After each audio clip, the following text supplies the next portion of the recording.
महाळुंगे पडवळ तालुका आंबेगाव या ठिकाणी श्री हनुमान जन्मोत्सवानिमित्त बुधवार दिनांक 9 एप्रिल 2025 ते 12 एप्रिल 2025 या 4 दिवसीय अखंड नामसंकीर्तन सोहळ्याचे आयोजन करण्यात आले असून या 4 दिवसीय कार्यक्रमात विविध धार्मिक कार्यक्रम संपन्न होणार आहेत।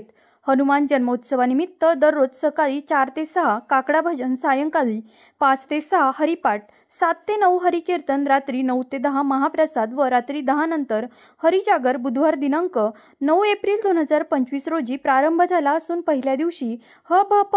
शरद महाराज दरेकर यांचे कीर्तन संपन्न झाले। रात्री हनुमान व शिवाई माता भजनी मंडळ यांचा हरिजागर संपन्न झाला। गुरुवार दिनांक 10 एप्रिल 2025 रोजी ह.भ.प. स्वप्नालीताई आंबटकर यांचे कीर्तन संपन्न होणार आहे। रात्री भैरवनाथ प्रासादिक भजनी मंडळ यांचा हरिजागर होणार आहे। शुक्रवार दिनांक 11 एप्रिल 2025 रोजी ह.भ.प.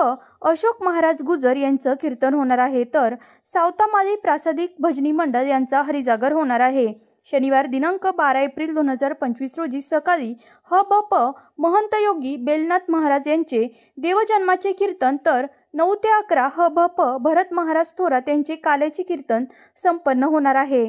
कीर्तन झाल्यानंतर महाप्रसादाचा कार्यक्रम संपन्न होणार असून या कार्यक्रमासाठी महाळुंगे पडवळ व पंचक्रोशीतील सर्व भाविक भक्तांनी मोठ्या संख्येने उपस्थित राहावे असे आवाहन समस्त ग्रामस्थ महाळुंगे पडवळ यांच्या वतीने करण्यात आले आहे। या बाजूला दुर्योधन बसलाय, शकुनी मामा बसला, या बाजूला कौरव, सगळे कौरव, या बाजूला पांडव बसले। शकुनी मामा कसं म्हणतो? भांजे शकुनी मामा त्याला अशी होती, हाताने अपंग होता पण त्याला अशी होती, शकुनी मामाला वाटल तीच कोंबडी पडायची। दुर्योधनात भीमाला म्हणतात, दादा खेळायचं ना डाव? होय, काय करायचंय? डावावर काय लावायचं?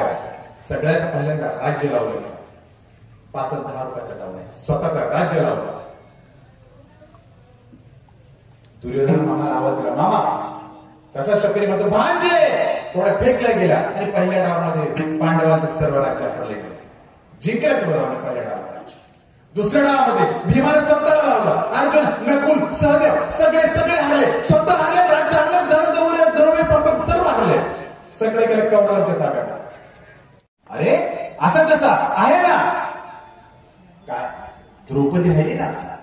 माय बाप, जो धर्माचा पुतळा आहे, जो धर्मराज आहे, ज्याच्या नावाने धर्म ओळखला जातो, तो धर्म जेव्हा जुगरच्या डावावर बसलो त्यावेळेस तो ही बुद्धी हरवून गेला की अरे माझी पत्नी आहे, माझ्या पत्नीला मी डावामध्ये कसं लावू? हा धर्म पुन्हा वेगाने पळत गेला, नदीवर पळत आला, तो पण टोपीत काहीच राहिले नाही। पुन्हा बाबांना विचार, बाबा तुम्हाला हे काय करायला लावलं? मला, अरे बाळा, जेव्हा तो पहिल्यांदा टोपी घेऊन गेलास तेव्हा कशाची होती? बाबा ही कोळशाची होती आणि काळी होती, कोळशाची होती आणि काळी होती। हा दृष्टांत काम लिहून नाही। मग तू किती वेळा गेलास नदीवर? बाबा मी 3 वेळा नदीवर गेलो, 3 वेळा टोपली भरून आली। मग आता कशी आहे? आता स्वच्छ दिसते। अगदी तसंच आहे ह्या कीर्तनामध्ये। आपल्याला घरातल्या लहान लेकरांना काही कळू द्या नाही कळू द्या, परंतु त्यांची बुद्धी आणि त्यांचं मन या कीर्तनाच्या व्यासपीठावर बसल्यावर 100% स्वच्छ झाल्याशिवाय राहणार नाही। आपण म्हणतो लहान लेकर कीर्तन कशा आणायचं? या बातमीचे प्रायोजक आहेत Sita Motors service and spares. आमच्याकडे सर्व प्रकारच्या 4 व्हीलर गाड्यांची कामे काळजीपूर्वक व योग्य दरात केली जातील। आमचा पत्ता जुना चांडोली रोड, सिद्धिविनायक वजन काट्या शेजारी 40 बंगला, मनसर, तालुका आंबेगाव, जिल्हा पुणे। संपर्कासाठी क्रमांक 95 61 73 56 67।